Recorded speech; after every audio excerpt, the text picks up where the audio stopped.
Hello, Susan. Good afternoon, Luis. Good morning.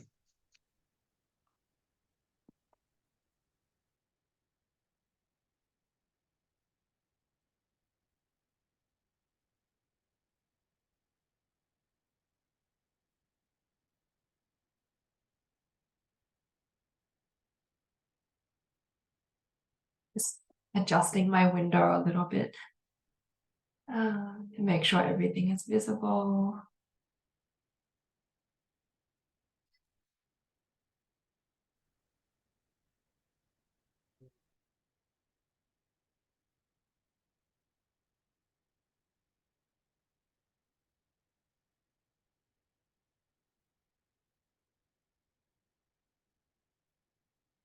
And my screen.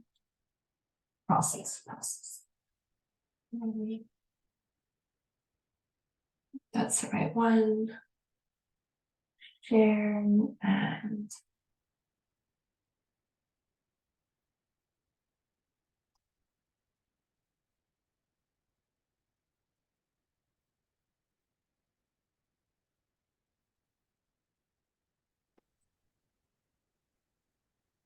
just making sure everyone is admitted from the lobby. I think everyone is in now.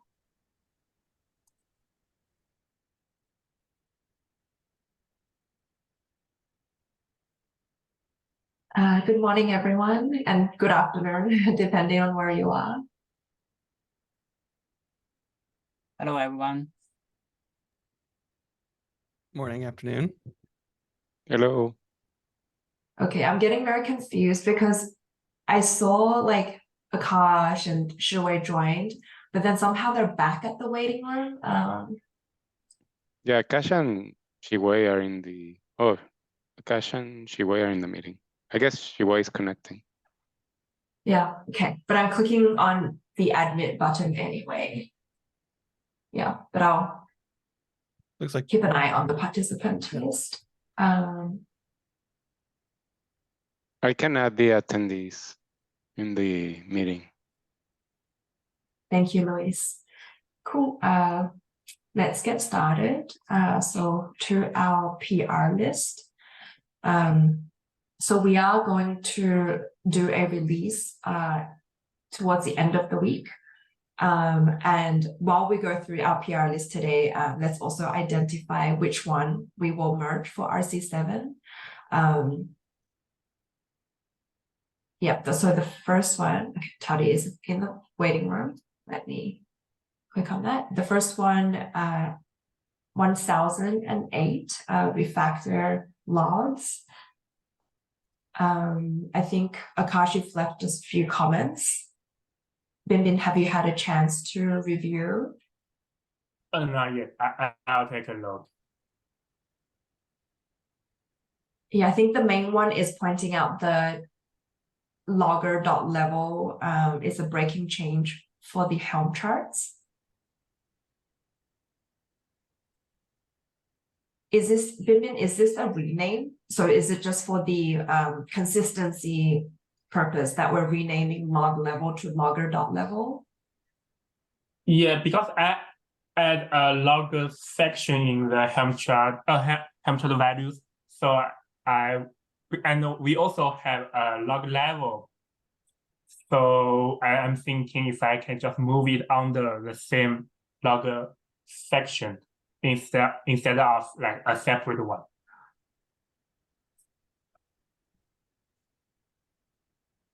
Yeah. So it will be a breaking change, but it's more for consistency. And it's, I guess it's not a must, but for the cleaner of the Helm values.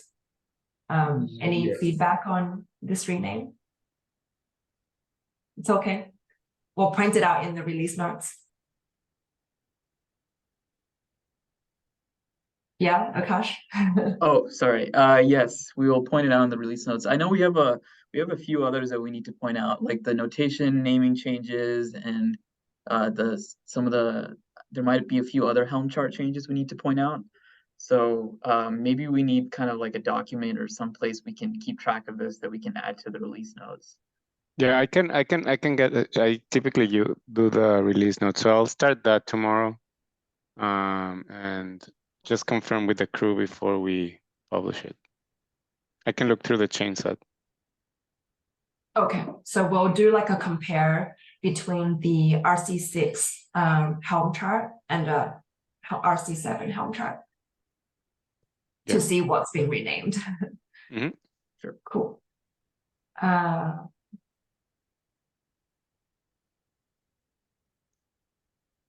Yeah, Yeah, so for this comment, good point, Akash. We don't actually pass our logs back. Yeah, this is just like a FYI, no need to address this in this PR, of course, but we will eventually need to fix this because it becomes very difficult to debug and understand what went Definitely. wrong. Should we Ah. create like a tracking issue? Yes. Yes. So I see. people So can vote on it and let us know how important it is to see the logs from external plugins.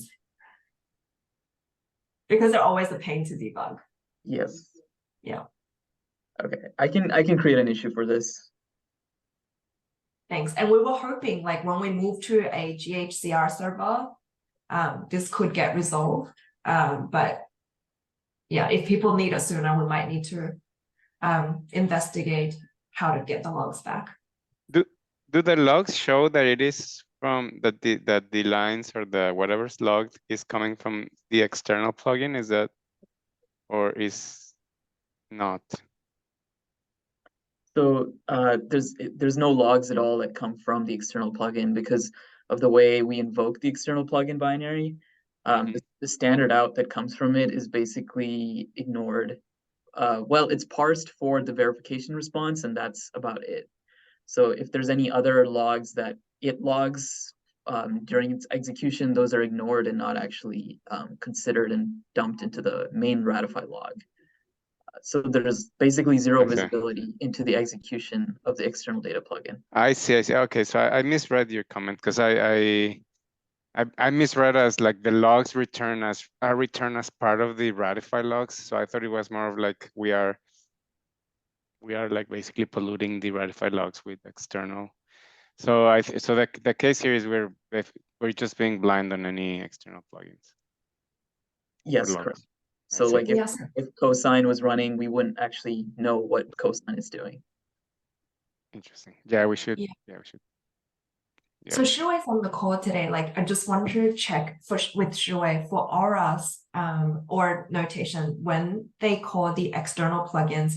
I remember previous discussion we said they also do this standard in and standard out communication. Is there a way to pass the log back? How does notation behave in this situation? That's a good question. Okay, cool. Well, If you have any yeah. feedback on our logs, feel free to comment on the thread. Yeah, I don't think we have method to capture the logs from the plugins. Yeah. No, I don't think we have the method to do that. Yeah. Sure, we have another point came up in the earlier session, like in the PR review meeting. We were wondering for the trace IDs, since Ratify will call into auras and then auras would go to pull the artifact from the registry, is there a way we can pass the trace ID all the way through? Like, for example, if it was a like for one by the registry, would we see that, say, in the ACR logs without Ratify trace ID? Here you mean auras is mean the auras go or the auras line? Hello? Yeah. Binbin, do you have details on we had a discussion on traceability all the way to the registry level? Yeah, we can have actually, if you go to the ORAS file, I will Is it a set part of up. this change? Yes, I will set up the header in the client, so it will be passed to the registries if the remote registry support. Yes. So basically, if you are using Orasco, you can set the pop-up header into the client, so the registry knows. Because different registry provider has different header names. For example, ACR has the header name X MS correlation ID, but for other providers, they may have different things. So we need to have a config for the Ratify and specify the right header key. Thanks. Bimbin, are we already doing that? Like I see we're doing the trace ID header. Do we have the config file? Yes, we have the same config as we set up for the Ratify trace ID. Okay, so we validated that it's already gone through the whole correlation ID. Yes. Okay, thank you. Akash, you have your hand up? Yeah, just a real quick. Is the for Oras, is the request header per client, or can you do it per operation? So, because depending on the Ratify request, the Ratify uses the same Oras client across different requests, right? So we would need to update whatever the ID is per request from Ratify, and whatever operations that are invoked by Orasco for pulling or getting the refers. Each one of those would have the same ID, but scope to whatever those operations are per request from Ratify. So there's one client that's initialized in the beginning, but then per invocation of each different Orasco API, we need to pass different client IDs depending on when which context they're invoked in. Is that possible right now, or is it just kind of like a global client ID that you have to set once? Oh, that's a good point. So I remember we will cache the client. Is that correct? Yes. Yeah. Okay. Yeah. So I need to take a look, take another look, and see how we can fix it. I think you can just set the trace ID in the context, and you can have a customized transport to just read the context and set that into the header. So just one direction. Yes, I'll do that. Thank you, Akash, Zhiwei, and Bianbian. Any other items for this PR? No? Okay. Moving on to the next one.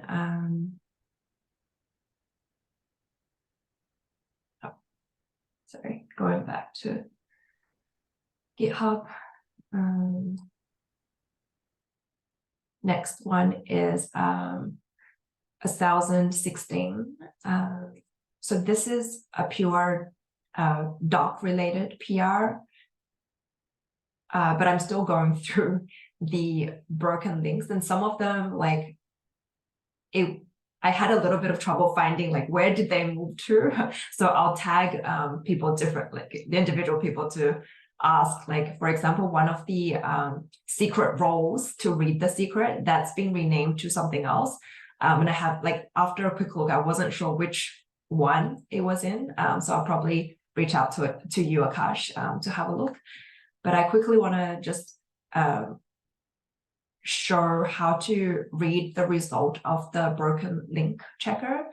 So as a part of the PR, I've added the task to scan for broken links, and at the moment I've configured it to basically scan everything, because there is an option to scan only the modified files, but I feel like over time from this exercise I'm seeing like things move around a bit and they're not necessarily included in the modified file, so it's better to scan everything, and it doesn't take that long. It takes about 6 minutes currently, but I will try to configure it so that it doesn't go through all our archive files, because I don't think we should maintain our history, meeting history.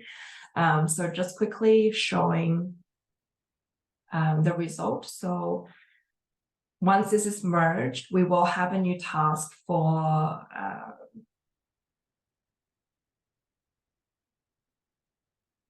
I'm trying to find the task. What tool are you using, Susan? Yeah, I am using the one recommended by Feynman. Okay. Yeah, it's this one. Oh, nice. So you'll get like a list of all the links that is scanned through. So it'll tell you for each file how many links was validated, and I've fixed part of it right now. So I'm just gonna go to a broken one. So right here, this is an example of like dead link. So when you look at the report, you can search for like dead links found.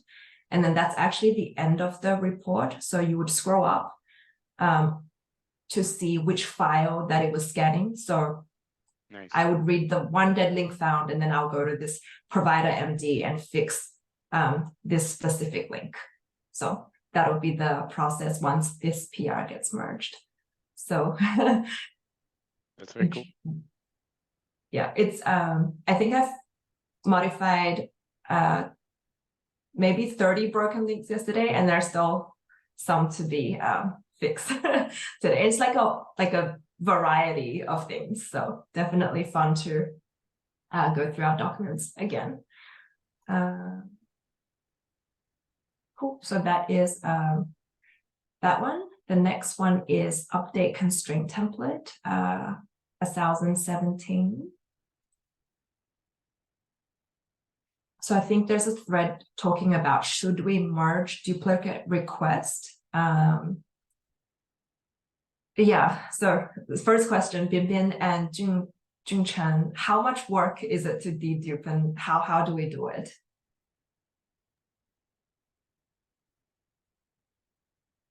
Well, as we have already applied the fix in constraint templates, and this new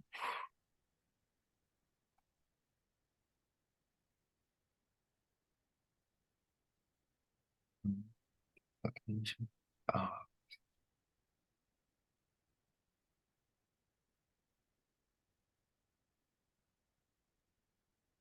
Jun Chen, are you there?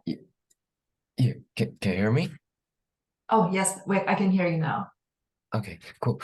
So we have already like applied changes to the constraint templates, and I have checked the Akash comments. Like the first one is about the deduplication on the images we applied to these issue validations, and as he mentioned here, both options are okay. And for if you scroll down a little bit, we have another comment from Akash's comments. It's related to another new feature called extend templates. After quick check, I found this feature is in beta status, and maybe we can apply this extend templates in RC8. And the left work for now in before RC7 should be a quick test on the current constraint templates. And I can done it by today. And I think that's pretty much it. Thank you, Jun Chen. Akash, when would there be duplicate requests from Gatekeeper? Yeah, actually Binbin had brought this up originally, but it would be where, let's say I had a container, I used one image, defined one image reference in the container, and then I had, for whatever reason, another maybe ephemeral container, and I defined using the same image name. So the way it's currently implemented is it's going to just concatenate the ephemeral containers with the regular container list, and then we also support init containers. So if there are overlaps in the references in each one of them, when the lists get merged to the final list that's sent to the external data provider, you would have duplicate entries potentially. So duplicate entries would mean that there are duplicate verification routines going on. But on the Ratify side, we've implemented a lock that actually locks per unique reference. So this was part of the work to avoid having to redo a lot of verification operations. So even if there are redundant references in the same list, it shouldn't be an issue in terms of like extra verifications. So for now, I don't see this as a blocker, but yes, it is probably better if we dedupe it in the constraint template or in the assign operator. Yeah, Hey, Akash. Zhongshan, So, go ahead, Binbin. yeah, so in HA mode, I wonder if like if the same request will go to different node or different replica. So this would be so actually this is still in the context of a single request, because a single request will get the whole list in that same request. So it'll land on one replica still. So what will happen is like the first one come in, will lock it, and then the second one won't execute. When the first one is done, the second one would kind of use a cache result. Is that the behavior? Yeah, so if we take a step back, so let's say I have a resource, like a pod resource, which has init containers and regular containers, and there's like one image that is actually used between the two. So there's two items in a list of references that we're going to verify, right? So when you apply the pod, that triggers one constraint template evaluation. And one constraint template evaluation equals one external data call. And in that external data call is the list of references that we want to evaluate. So our list would have two of the same values in that, but that would still be one request to Ratify. So from the Ratify server's point of view, that would land on a single replica of Ratify. Now, once we take a look at the actual execution of a single replica of Ratify, then we have the whole locking system, like you mentioned, Susan, where we lock per unique reference. So it just blocks on that reference. And then once it can acquire the lock, it'll do a cache check there. And because another thread has basically gone through the evaluation and updated the cache, it'll just hit the cache hit immediately and then return back. So there's no extra cache. There's no extra verification operations happening concurrently between the two. Thank you for clarifying, Kash. And I feel like at some point we might benefit from having a diagram, like what is the relationship? Like you get one request from one constraint template, what does it map to, and which cache is it going to hit? I remember you had some diagram, Akash. I should just do a brown bag. I have a whole diagram explaining all of the levels of caching and how it works, but I think I'll need like an hour or maybe more to explain all of it. It's like very complicated now. So. Yeah, that's great. Could you paste the link? I will review it again just to refresh my knowledge. Yes, yeah.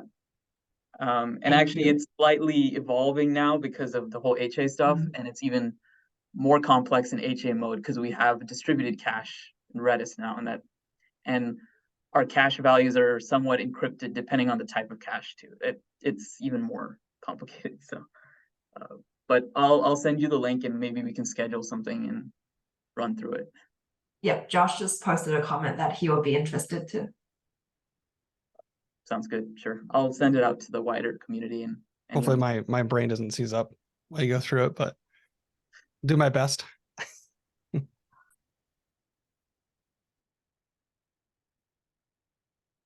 Oh. Okay, so far the refactor log and the constraint template for the init container, are tagged for RC7, and then we have the dev helm files. Akash, is this also RC7 item?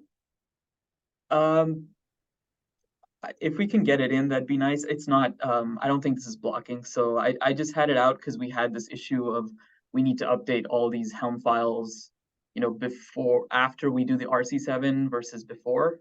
Yeah. Because if we updated it before, then it's going to break compatibility with the previous release version. So now this just adds a kind of like a staging Helm file that we can update as new commits hit the main branch. And then part of our release action will be that we copy over the staging file and update the real Helm file with this new information so that it's now compatible with the new release.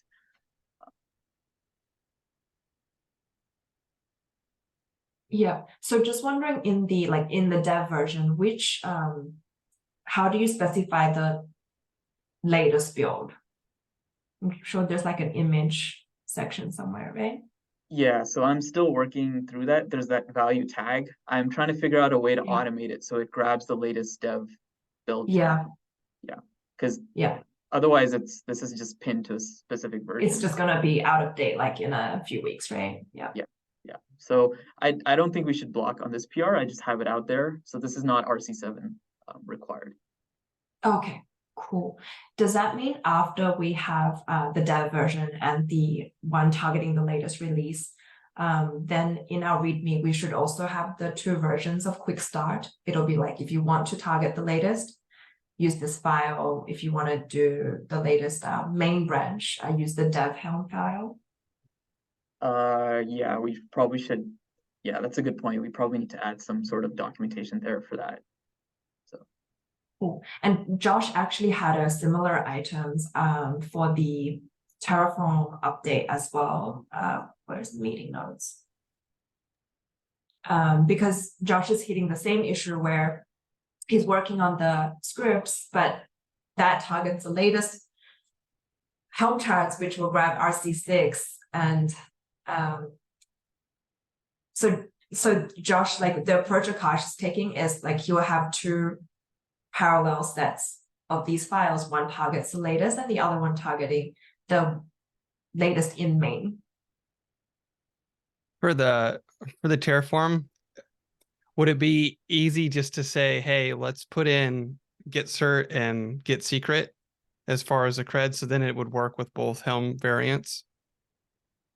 That's kind of my question there, because the Terraform I won't be able to replace. I guess you could update the Terraform and just replace and then roll forward, and then they could go back to a different version of the main repo or a different branch that would reflect the Terraform. But as far as the setup, because it's mainly just to get people going in an environment deployed, I don't see a ton of harm in just having a get secret and a get, because it's just read anyway. But getting those, and it provisions it with out exporting the private keys, so there's no chance of that being leaked in that call. And so I can just add in both, so it works in both cases, I guess, is the cheap workaround. I'll be fine with that. Okay, I'll do that. Thank you. 2019 Gatekeeper 3.13. Yep, so this one's also not for RC7. This will be for RC8, but I just wanted to see how compatible we are with 3.13. Yeah. So looks like there's some stuff breaking. I need to investigate further. So. Oh, okay. What is the error message? What's the behavior? It's so for some reason one of the end-to-end tests is failing in the CRD add and delete test. I think we have for the notation verifier, where we delete the notation verifier, then we run the verification again, and we want to make sure that it fails this time. For some reason, it's passing. I don't understand how that would be related to Gatekeeper yet. So maybe that's just kind of a red herring, and there's something else that's actually causing it.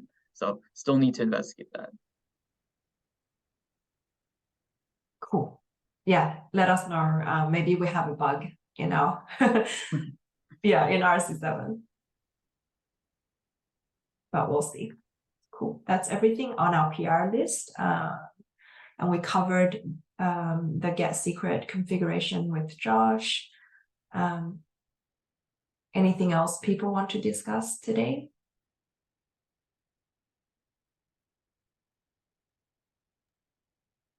For our RC7 release plan for Friday, I'm wondering if we can just kind of discuss like what exactly needs to merge before, I know, Susan, we were talking about like negative testing that we need to do beforehand, like what is that going to look like? When will that happen? And when are we going to cut like the final release branch and release? Yeah, let me find the negative testing. I don't remember if we had it for, okay, thank you, Toddy. Bye, see you next time. We had a negative testing issue. I don't know which milestone it was tagged for, negative. And we have to come up with the test plan, like what are the cases that we're covering. So it's currently assigned to Feynman for RC8. So Akash it's not currently tagged for RC7. Okay, cool. That should be started after RC7 is out. I'm currently preparing for comprehensive list to involve those common cases, especially negative cases for this test.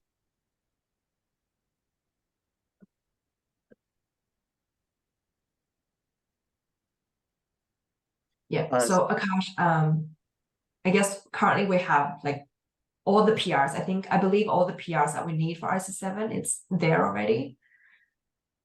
So today is Thursday. I guess like we have 2 days left, right? So, but if we're doing the release on Friday, we pretty much have 1 day left. So let's try to get these in today. Yeah, so I think we have the log PR, we have the constraint template PR. Yep. I think those are the only 2 ones, right? Yeah. Is there any manual validation we need to do that we can think of we need to do for this release, or can we just go with our automated testing pipelines? I remember we have one more thing, like yesterday we discussed that we need to add the policy CID to the Helm file.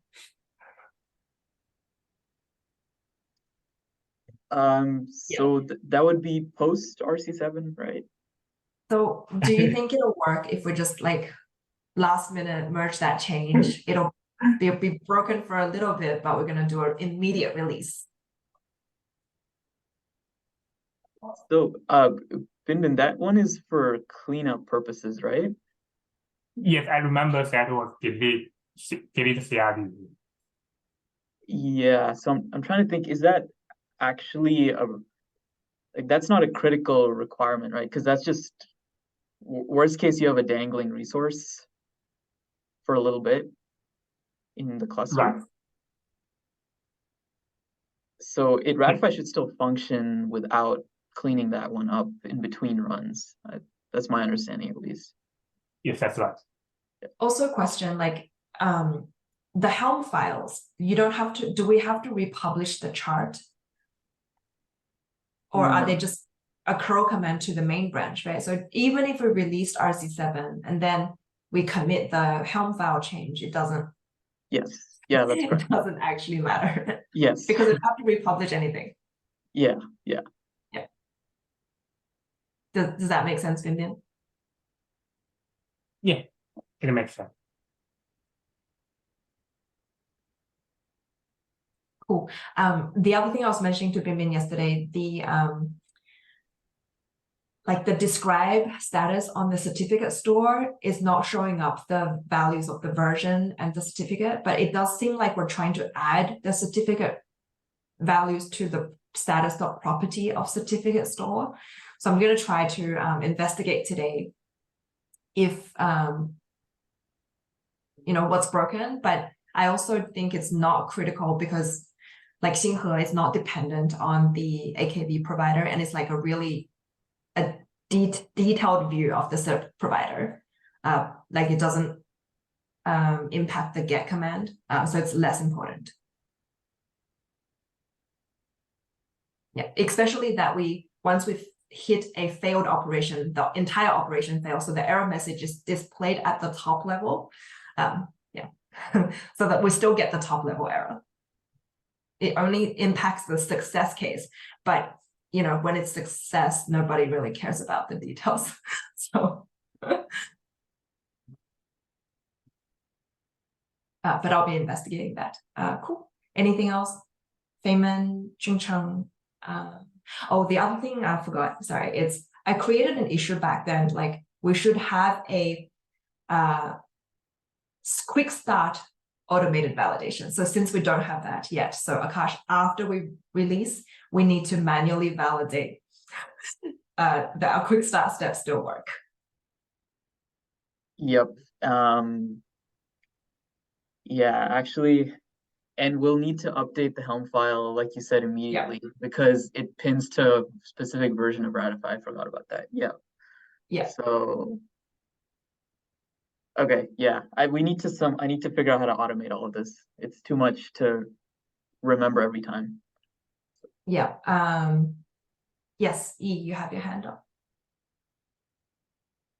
Yeah, I just want to check whether we have a document for the HA installation. I remember we discussed about that, a fresh installation for HA, and also other scenarios that whether user can upgrade from a single instance to HA mode.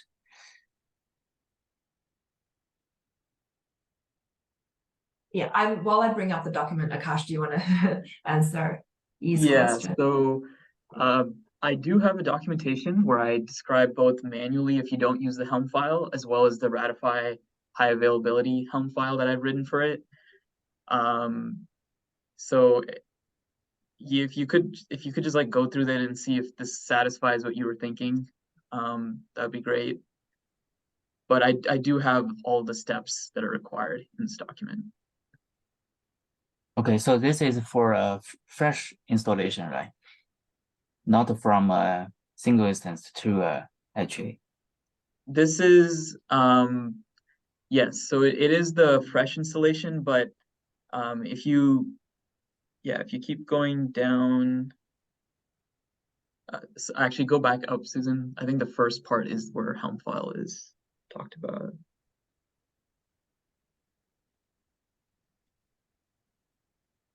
It's installing Helm, Yeah. and this is the getting the Helm file. Yeah. So yes, yeah, you're right. This assumes that you've already installed Ratify via the quick start. This part at least does.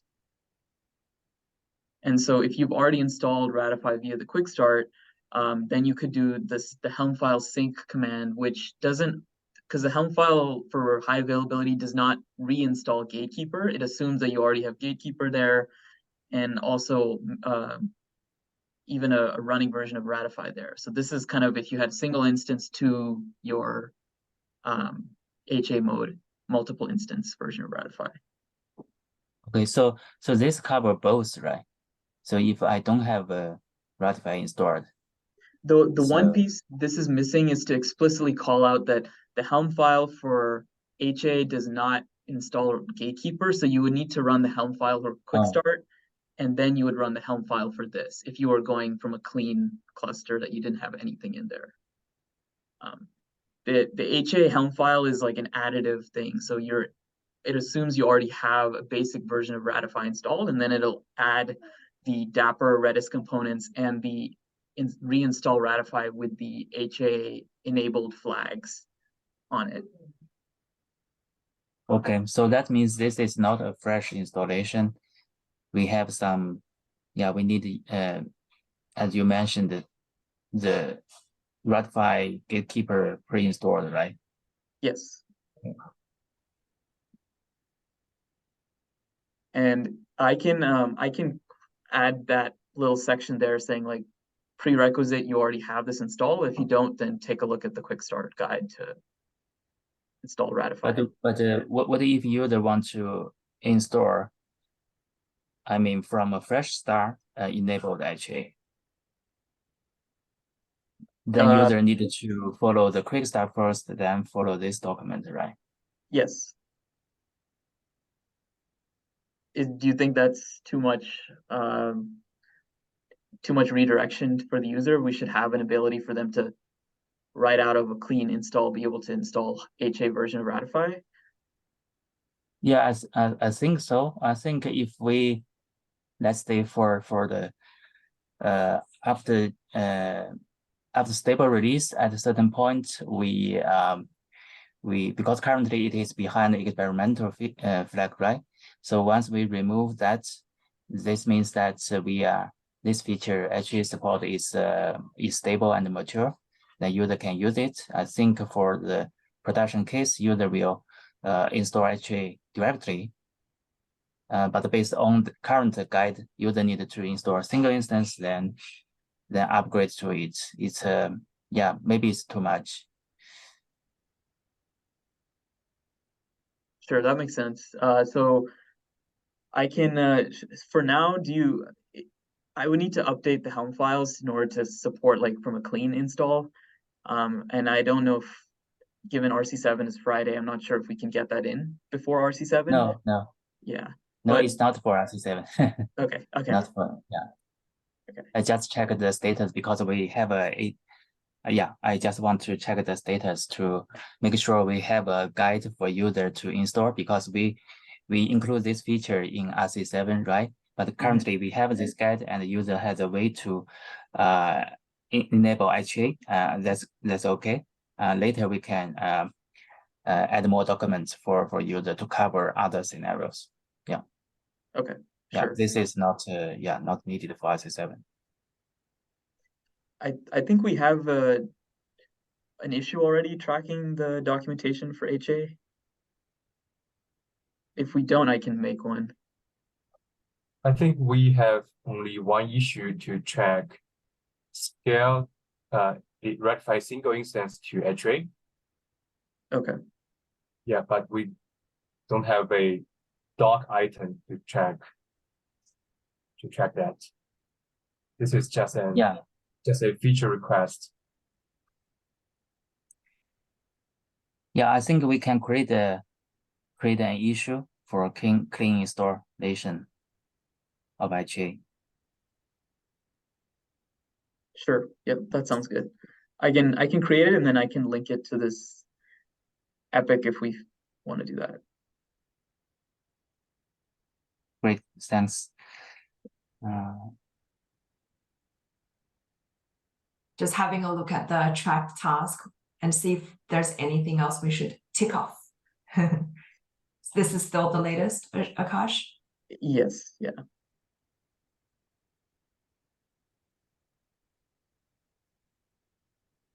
Cool.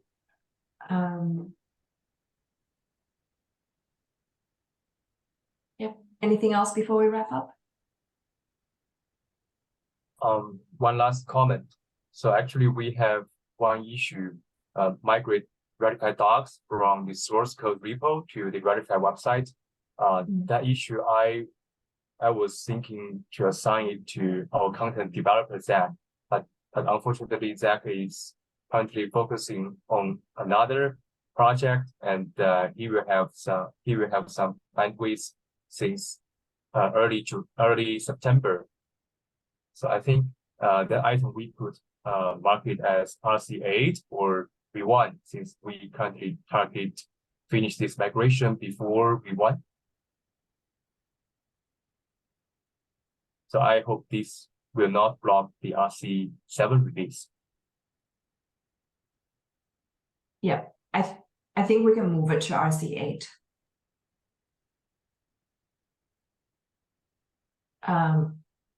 Let me do that now.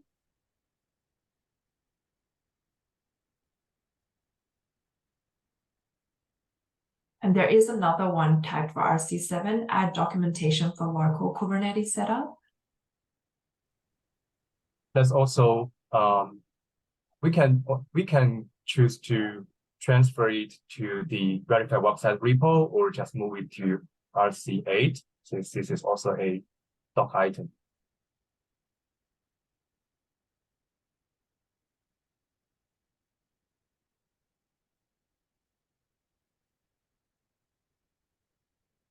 Got it.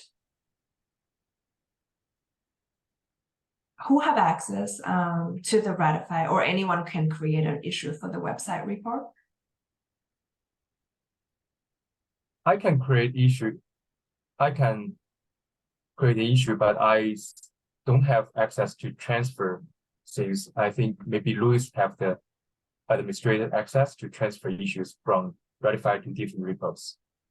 Oh, interesting. Okay, got it. Thanks. Yeah, I can follow up with Luis to transfer this one, but I'll move it to RCH so we're clean for the current milestone. Cool. Done. Yeah, so I guess we'll go back to our PR list and try to get everything merged today. Thanks for joining, everyone. Thanks, Susan. Thank you. Everyone. Take care. Thank you. Thank you. Bye.